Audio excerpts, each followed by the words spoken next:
What is going on, everybody? Welcome back to How's It Going to End? How you doing? That's great. 3 weeks in a row, baby. 3 weeks. Keeping it consistent so far. Doing all right, give or take that day last week, but we're going 3 weeks in a row. We're going to keep it going. We're going to stay consistent until we won't. But who knows about then. What's going on? What's up? I work tonight, so I want to get this out of the way so I don't have to do it in the morning when I get out of work because I'm going to be exhausted. I'm going to put this up on, Monday. And I realized since that the Marvel shows changed their release dates to Wednesday instead of Friday, there isn't a whole week for me to post like clips talking about the Marvel shows. So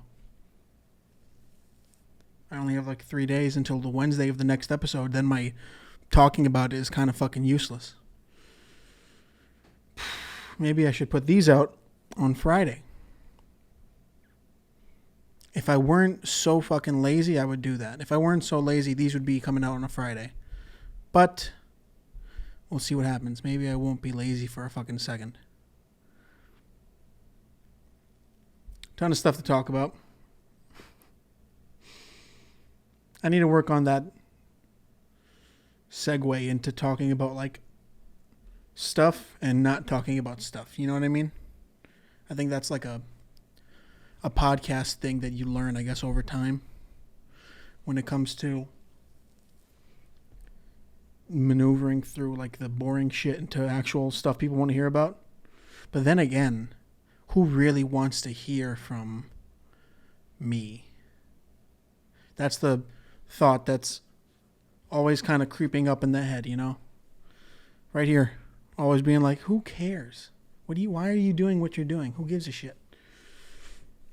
Well, if I weren't so much of a fucking narcissist, I wouldn't be doing any of this. Gotta be on camera. I hope this is fucking focusing. I have to get a different camera to work on the autofocus, because mine, I don't think, does that. I don't know. It should, though. We'll see. How's this going so far? How's everyone's week going, man? It's a pretty quick week, I guess. Feels like it. I've been working 6 days a week, and last week was 7 days a week, so this day off recently was pretty great. I don't usually go like and chill in the park often. You know? It's not something I do. But I did. I got like a new book. I got a Neil Gaiman book. Neil Gaiman's one of my favorite authors. And I went into Central Park and I kind of just sat there for a couple hours and read, and it was a nice day off. And I kind of understood the appeal of people going to the park. Of people going out in public in general, really. That's not my thing. But, you know, whatever. What else is there? You can't be saying what else is there to talk about now. You just fucking started, idiot. I was thinking the other day about like times in which significant times like involving movies that kind of fucked with my brain a little bit, you know? Like, my favorite movie ever is The Truman Show, and I watched it at 12 years old. Way too young to watch The Truman Show. Not that it's, like, violent or full of, like, sex or anything. It's just, I was too young to contemplate such existentialist ideas. So, at 12, I was like, maybe it is all fucking fake. And that's too young to be doing that. Now it makes sense. Maybe even 16, that makes sense. But 12 is too young. But I remember another time, my dad had company over. He had like an old friend over. And to keep me busy while him and his friend talked, while he came over, my dad put a movie on for me. And they're off to the left, like they're in the dining room. We don't have a wall in between. You can kind of see from the dining room to the living room what's on the TV. And I'm sitting there, and I'm Albanian, so they're like, having a whole conversation in Albanian, not really paying attention. And my dad goes on demand, channel 200, or I think now it's 210 or whatever it is, 510. And he goes, he's looking for a movie to put on for me, and he goes to the movie Funny Games. Well, if you don't know Funny Games, well, first off, if you don't know Funny Games, it's a remake of, I believe, a German movie. A German horror movie. Which, if you know anything about, like, American horror movie remakes of foreign films, they're not only generally terrible, they're also it's so hard to translate that level of fucked upness to an American level of fucked upness, but they found a way with this movie. My dad was scrolling through, and he no doubt just saw the words funny and games. And he thought, oh, this will be good for a kid, This movie came out in 2007. Stars Naomi Watts, Tim Roth, Michael Pitt, and a bunch of other fucking people. And it follows these two, like, preppy white guys in this, like, circle of summer houses around this lake, going from house to house. And they go to Naomi Watts' house. They ask to borrow some, like, sugar or an egg or some shit. And then they continue to hold the family hostage in a home, like a takeover. What's that fucking thing? And it's so fucking insane what happens in this movie. It's so, like, mind-torturingly insane.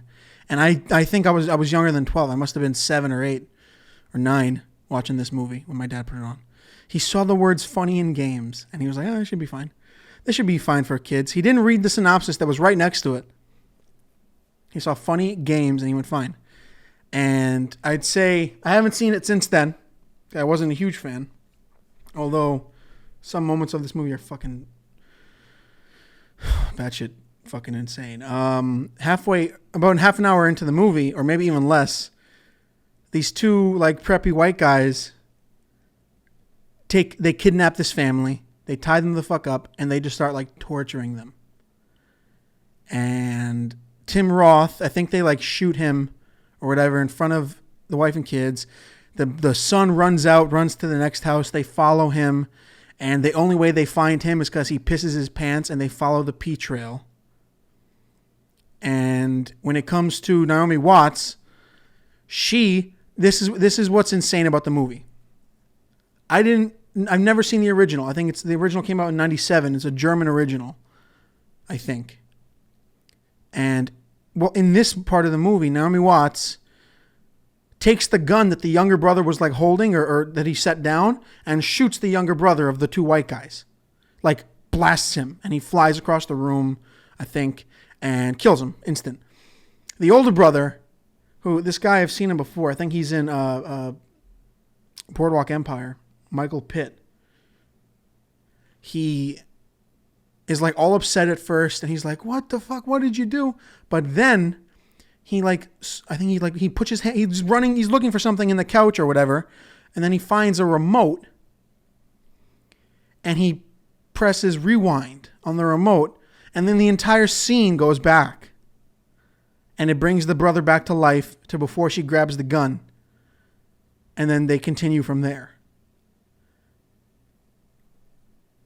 And I'm fucking 8 years old being like, what? What's happening? I'm already traumatized from, like, a lot of the shit they showed in that movie, the awful shit they did in that movie. But now I'm like,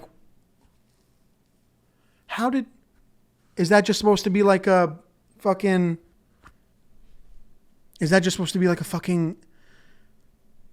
counter of, like, the traditional horror trope? Does that happen in the German original? I have no fucking clue.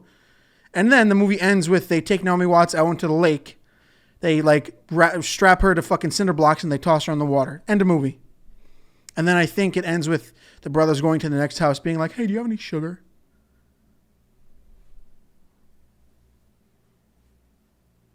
Huh? I was thinking about that the other day. I was thinking, like, what the fuck did he do to me? Why did he put that on for me?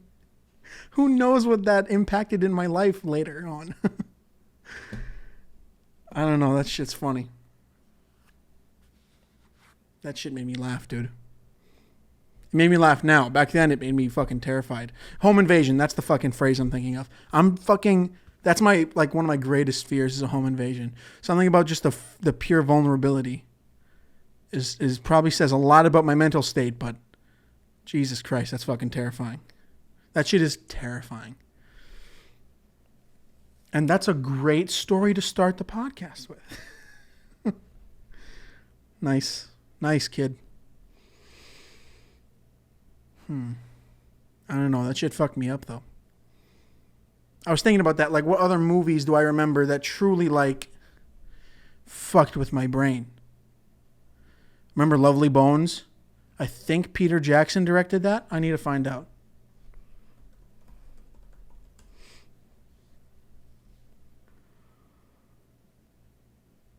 Who directed this fucking movie?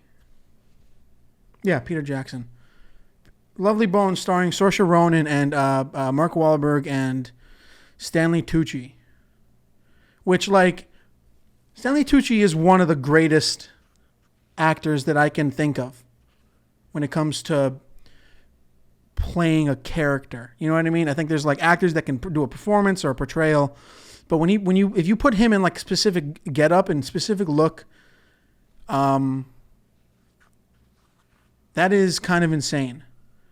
He's so good in that movie, but he's so terrifying in that movie. He plays a fucking pedophile murderer who, you know, kills... spoiler alert. Killed Saoirse Ronan. Came out fucking 10 years ago, right? 2009. Get out of here. Killed Saoirse Ronan. And then the rest of the movie is the family grieving and then the dad trying to figure out what happened. Oh my God, what a good movie. That's the only fucking good Mark Wahlberg performance ever. Every other performance Mark Wahlberg has given is complete asshole compared to his character in The Lovely Bones. Nothing tops it. Nothing even comes close. He's so good in that movie. He's so good in that movie because he's got something to do in that movie, which is crazy to think that it happened around the same time as The Happening. Came out 2008, yeah. Lovely Bones came out a year after The Happening, and that movie is awful. They have him playing a science teacher in that. You know, a breathy science teacher. Jesus Christ. He's so good in that movie. He's so good as this insanely empathetic father. And then Stanley Tucci is so terrifying. And the scene where he, like, takes her and she's trying to run away. That shit. A lot of these, I should not have watched a lot of these so young. I'm realizing now. It's so fucking bad. I don't know, man. Obviously, Saoirse Ronan's amazing in that. She's great in that. As Susie Salmon. That was her name in that movie. What a great fucking name. I know it's based on a book. I never read the book. But that was a good movie. A lot of movies, man. A lot of movies that fucked you up as a kid. What about that? Comment that below. Why not? Movies that you watched too young or that you watched that really fucking stuck with your brain.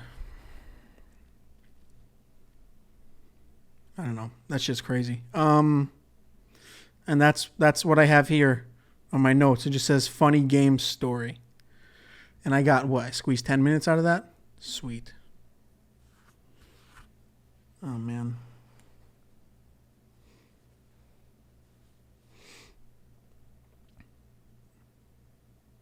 Fucking Fantastic Furious.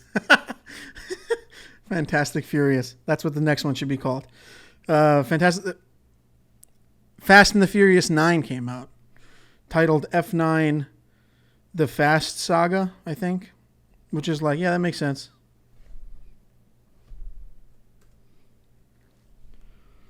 Yeah. Fucking ridiculous. F9 The Fast Saga, which is like, hey man, you guys got too excited. Call it The Fast Saga at the end. Can we talk about Vin Diesel for a quick second and how much I want Vin Diesel to kind of just relax? Hey, Vin Diesel, relax. Hey, Vin Diesel, take a second. Stop being so Vin Diesel. Please. For the rest of us, you know? I have 3 tabs here open on Vin Diesel being a fucking maniac. First one, let's see this right here. Because I've been wanting to talk about Vin Diesel and his fucking insanity. The first thing I heard was he talked about his whole thing with Dwayne Johnson, with The Rock, their feud during the Fast and Furious, whatever the fuck. And he said that what their feud started because he would push him on set to get a better performance out of him. It's like, yes, Vin Diesel, the great, thespian. The fuck is he talking about? He said here, listen to this. Where the fuck is that quote? That's something that I'm proud of. We had to get there sometimes. At that time, I could give a lot of tough love, but I would do anything in order to get the performance of anything I'm producing, which is so fucking batshit hilarious to me. Vin Diesel thinking steps ahead in order to get the performance out of The Rock for Fast and Furious. Because that saga is so performance driven, isn't it? Oh my God. Fucking ridiculous. Imagine that. Imagine being The Rock, being like, listen, man, I'm here to punch shit and dodge bullets and shoot giant guns. That's all I'm here for. That's all everyone in this franchise is here for. And then Vin Diesel being like, yes, but what is your motivation? Get the fuck out of here. You fucking moron.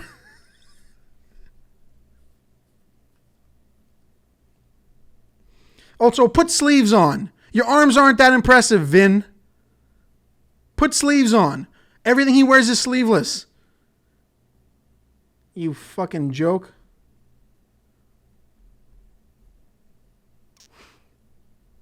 He said here, Vin Diesel, it says in this article, Vin Diesel said he's down to do a Fast and Furious musical.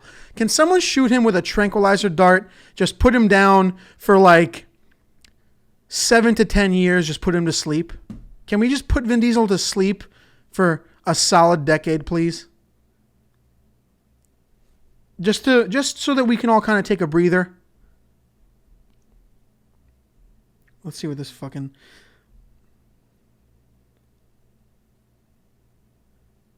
I don't know. Shit is just ridiculous. Down to do a musical. Okay. I don't know. Maybe I sound like a fucking asshole, but that shit's just funny to me.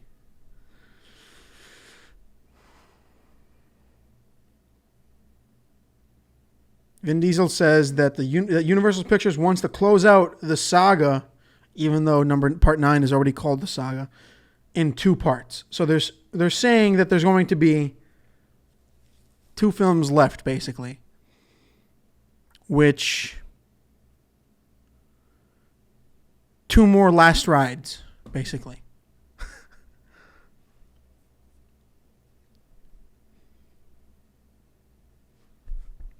I don't know. Nothing. The Fast and Furious movies don't have a rolling thing to them to warrant this. I don't know. It's not even I guess you could say the same about every other fucking giant franchise that just keeps going with no end. I don't know. I'm biased. I don't like the I don't even like the Fast and Furious movies as entertaining movies. It's not my thing.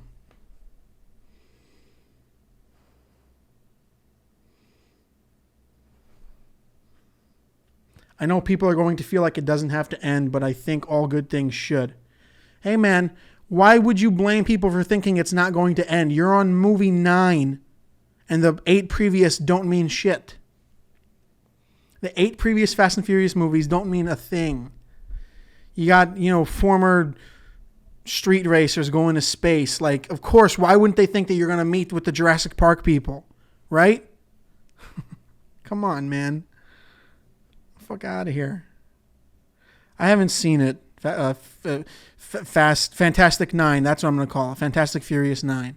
I haven't seen it. It made $70 million in its opening weekend, which I think broke the record, which was previously broken by, I don't know what broke it previously. A Quiet Place, I think, or something else. Which makes sense. I mean, it's fucking it's Fast and Furious. Of course, a bunch of people going to see it. And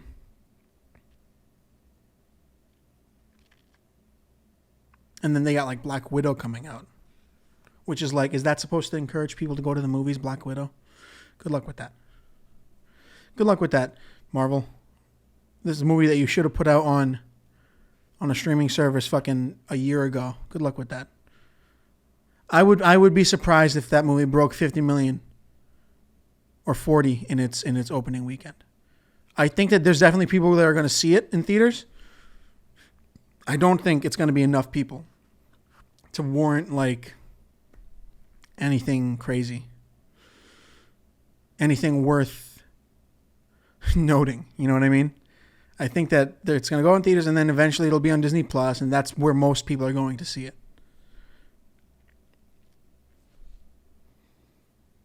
I don't know. Who's clamoring to see a prequel for a character that died 2 years ago? Show me that fucking person that's like, oh my God, I've been waiting for this. You know what I mean?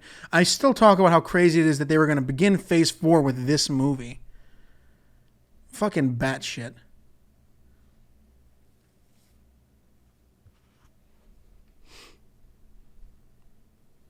I don't know. And they got a new trailer for Shang-Chi, which looked good. You know, that movie's looking great. I'm mostly looking forward to the action sequences. Just because they're being compared to like old-fashioned Jackie Chan fighting sequences in movies and Crouching Tiger, Hidden Dragon, which that's like, you know, that's peak level fighting in a movie. Is like Jackie Chan's one shot of like him doing just amazing shit that you don't imagine a human to be doing, but he's actually doing it. The way he like moves his body around. And then there's the awesome, cool wire work and of old-fashioned, you know, Hong Kong cinema. It's just so good. So that's what I'm most looking forward to when it comes to Shang-Chi. Everything else is kind of like, I can give or take Awkwafina. And is that her fucking name? I think so. I don't care about that. It'll be interesting going back to a universe of movies after being introduced to the TVA. That's what's mostly interesting, is like us having that giant piece of information that these characters don't have. That's really cool. I think that's really interesting to do because it's a way of, you know, maintaining stakes in your movies, whether you feel like they are there or not, and showing the audience the bigger picture. You know what I mean? I think that's fucking cool. We also saw Tim Roth. Oh, hey, mentioning Tim Roth twice. As Abomination in the Shang-Chi trailer, which is fucking awesome. I'm so excited to see him again. From The Incredible Hulk. Incredible Hulk is one of my favorite Marvel movies. And Tim Roth's Emil Blonsky, who turns into the Abomination, is one of my favorite villains because he's pure fucking evil and skill. You know what I mean? He's the perfect example of when in Falcon and Winter Soldier they talk about the super soldier serum making the bad worse. He's already a bad person who's in the military, and now they the mutated version amplifies everything, and he has all this fighting skill and tactical skill. And then he has that like crazy huge body to bring with it, and now he's like evolved. That's how I'm gonna put it in my head. Like he's kind of mutated. The spine spikes down the back are more fins, and the ears are webbed, and I think it's great. I'm so excited to see him again. He's supposed to make an appearance in She-Hulk, which I heard of, but who knows how that's actually gonna happen. But I'm so glad. I think he's one of my favorites because he's evil. He's just not a good person. There isn't some fucking... It's gotten to the point where, like, genuinely 5 years ago, everyone was asking for a character that was like, You know, an empathetic villain. You know, everyone wanted like Michael B. Jordan's Killmonger was like fresh at the time. You know what I mean? Of having a villain be like, oh, he has another motive of an empathetic, you know, reason. And then every fucking villain has suddenly become that now, which is like, that's cool, but you've overdone it. Let's go back to when villains were just fucking bad guys because they were monsters. You know what I mean? Monsters like deep down. I think that's great. I'm so excited for him to come back. And interesting that it's in Shang-Chi of all things. He's fighting Wong in like this battle arena, which is funny, I guess. I don't care about that. I don't care about Wong. I don't care. Sorry. Let's see. Not bad. Almost half an hour. Yeah. And people are like, oh, let's see a rematch between the Hulk and the Abomination. It's like, bro, you really want to see the Abomination wipe his taint with Mark Ruffalo's fucking Professor Hulk? Completely ignoring the fact that he's got a bum arm now because of the snap. It's embarrassing what like how like the degradation of the Hulk. How it's kind of just like, eh. You know? It's so funny. Completely ignoring the Banner performance. The performance of Edward Norton and Mark Ruffalo as Bruce Banner.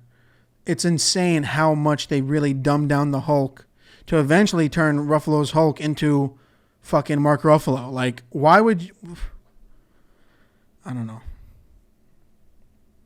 Hey, wouldn't it be cool if we get the Hulk and we just kind of make him lamer? You know, like we just make him more like the guy that no one really cares about. No one really cares about Bruce Banner. He's not what people want to see when they go to see the Hulk. You know what I mean? Let's make him look more like Mark Ruffalo. Wear a cardigan and fucking dab. I don't know. Jesus Christ. That's so fucking disappointing. The point is, I'm stoked for Abomination. I'm happy he's back. And I'm looking forward to the She-Hulk series because we have a bunch of news coming out of that. Jamila Jamil cast in that, and I'm excited for that. These Marvel shows are unbelievable. They really are. This Marvel wave on Disney Plus so far have been great. WandaVision is insane. Falcon and Winter Soldier has its moments. I think it's great, but it has its moments of like actual greatness, and the rest is fine. And then Loki. I mean, we can talk about Loki now. I feel like Loki's insane. I loved this latest episode. Spoiler warning. I loved this latest episode because it hits so many great emotional, impactful moments.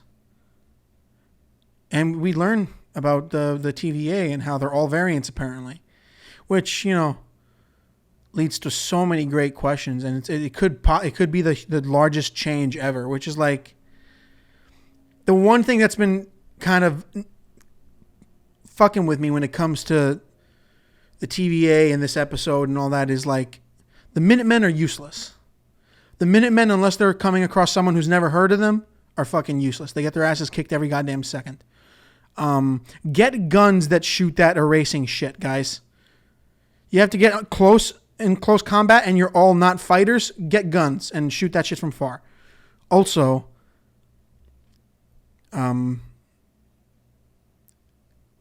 is it just the best kept secret that they're all variants? That the TVA is all just made up of variants? How does this Loki know that? How does Sylvie know this? Can we trust her? I love that this is a fucking thing. It's so good. This conspiracy aspect. That's the one thing that's reminded me. The one show that Loki has somehow reminded me of is Gravity Falls. Have anyone ever seen Gravity Falls? It's an animated show. It's one of the best shows I've ever seen. It's one of the best animated shows I've ever seen. It's so good. It's so personable and funny. And sometimes it could be fucking terrifying and crazy heart-wrenching. But the opening theme by, I wrote it down. Where's her fucking name? I wrote her name down. I think it's Natalie Holt.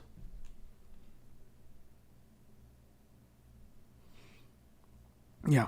Natalie Holt. The opening theme makes me think so much of Gravity Falls and the conspiracy aspect behind everything in that show. You know, that's all it's making me think of. But you have this whole episode where Sylvie and Loki are on this planet that's 12 hours away from being, you know, doomed.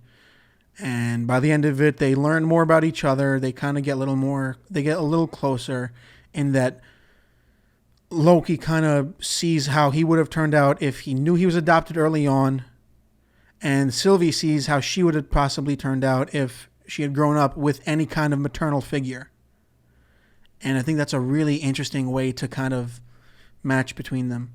And then to end it with them just kind of like watching the ship that's supposed to get them off the planet the moon before it explodes, watching him explode.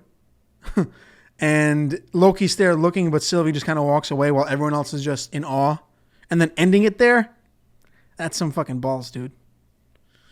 That is crazy. So good. Psh, what a good show. Yeah. I don't know, man. I think that these Disney Plus series, these Disney Plus Marvel series are something else. When it comes to storytelling, when it comes to, I don't know. I mean, obviously, when it comes to storytelling, it's going to be better than the movies because you have the time of a series, but it's something else, dude. What else did I have here? Yeah, when it comes to knowing that all the TVA are variants, the cool thing about that is Loki raises the question that or the idea that they don't know that they're variants, but I would point out that it's probably going to go the way that they don't know, and they've been just kind of been under the control of the timekeepers who've been fucking with them. But the idea that they do know and they're keeping it the secret from everyone else makes a little bit more sense, because how the fuck is this secret kept from everybody? From the infinite, whatever the fuck that is, the TVA. How does Mobius not know that the reason why he can't go and ride a jet ski is because he's probably going to run into another version of himself that he fucking, ruined his timeline for? To jet skiing at the same time. You know what I mean? Unless it was like, oh, well, okay, I've been recruited. I know that we're all variants. And I can't go back because that'll fuck up the timeline there. Or maybe or it's maybe just how it is. They don't know. And now they're going to unveil this whole conspiracy. And the show will end with Owen Wilson on a jet ski. I dig it, man. I love Tom Hiddleston in this so much. He's so good when you kind of give him the chance to be more than like he's good in the movies kind of too, I guess. He's fine in them. Before seeing this, he's great. After seeing this, he's all right in the movies. They give him like barely any wiggle room to actually perform. In this, he's got all this space to have a personality. And when he's like singing an Asgardian, and he's drinking and he's partying, or learning that like his first magic tricks that his mom taught him are the fireworks, and it just opens up so much more of a personality for him, and I think it's so good. And it'll be interesting to see how Sylvie kind of wraps into the whole thing. Because at the same time, this entire episode has been absent of everybody else.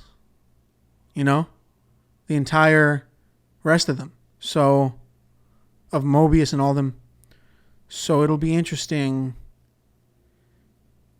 And at the same time, all the timelines are going out of fucking whack, and the sacred timeline is being bombed.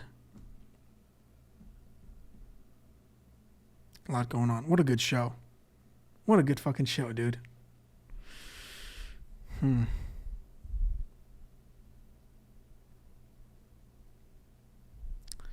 else is there to talk about? I think I've been going for like 35, 40 minutes. Probably not enough. Give it another 10 minutes. Why not? Why not?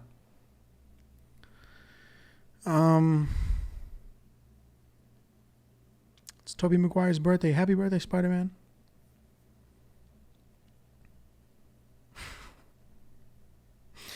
I don't know, man.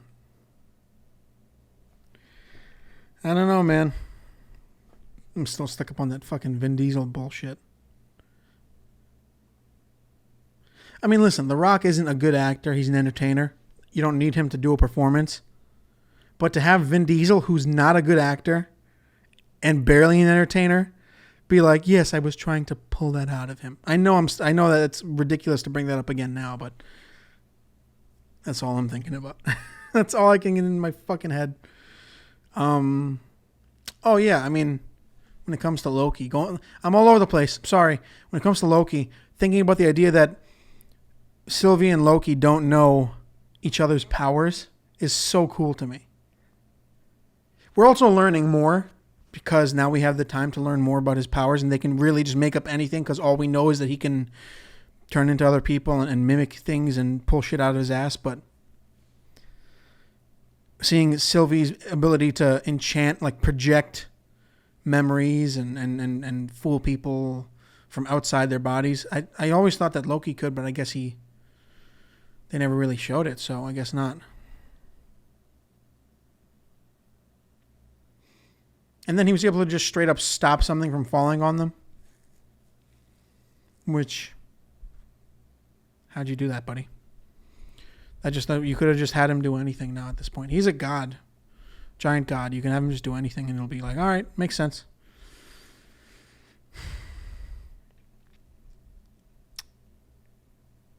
I don't know.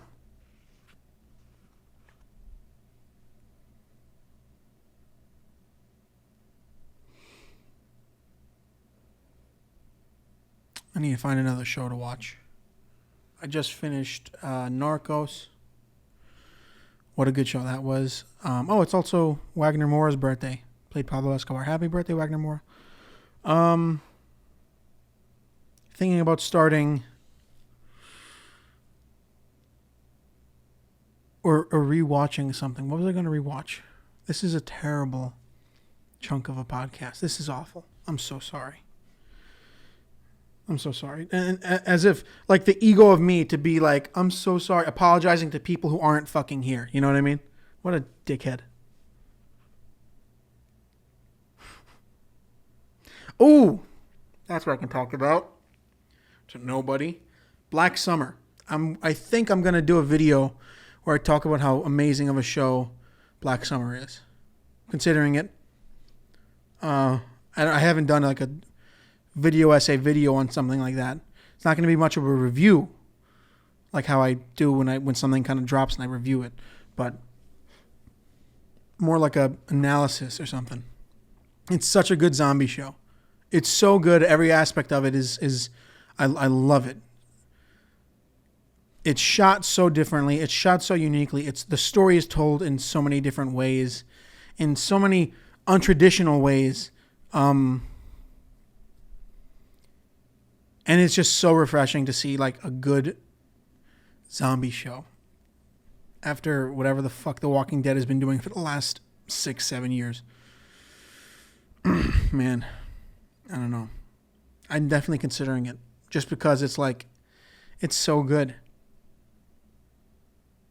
And the zombies are different. It's much more of an infection rather than it is like a corpse thing, like the body's dying. It's more it's a rage virus, you know, it infects the brain immediately and the blood starts pouring out the nose and the mouth. So instantly it's all terrifying. And in the first episode, they have this great, or is it the second episode? They have this of the first season, this great sequence where you see the infection happen and you follow the zombie through what feels like a one take as it's running through this neighborhood chasing after people. And it's so good. The story is so good at unfolding without any dialogue, which is visual storytelling is very fucking rare. But yeah, after the first season, I was like, oh, that was nice. They wrapped it up nicely in the first season. You know, I was like, okay, it can end here. And then I heard like a couple months ago that there was a second one coming out, and then it just came out a week ago, or maybe more. And yeah, a couple weeks ago, and it's so good. And this one is definitely much more open-ended. Like this can lead to a bunch of different shit. So I'm looking forward to it, dude. Definitely watch it. If you're watching this podcast right now, watch Black Summer. It's fucking worth it. You know?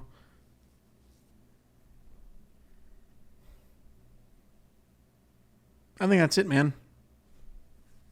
I think that's it. I talked for... How long did I talk for? I don't know. I have to stop. I have to get a new camera and I have to work on the way that this fucks. This turns off, you know? The camera's not mirrorless, so it won't record for like more than half an hour at a time. Which, how the fuck does that... What's the point? I got to spend another fucking $1,500 on a camera? Whatever.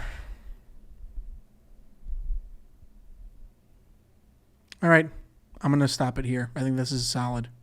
Covered a lot of shit. Follow the podcast on Spotify, Apple Podcasts. Rate and review on Apple Podcasts. That helps a lot. Subscribe to YouTube, Comedian of Cinema. I have the podcast there too. And follow on Instagram, Comedian of Cinema. If you just stumbled across this 45-minute video on YouTube, because that's what people do nowadays, then check me out. You know? I don't know. Whatever. I'll see you guys next week, maybe on a Saturday. Maybe I'll make Saturday the day. We'll see. I'll have to fucking get my ass moving. We'll see. All right. See you next time.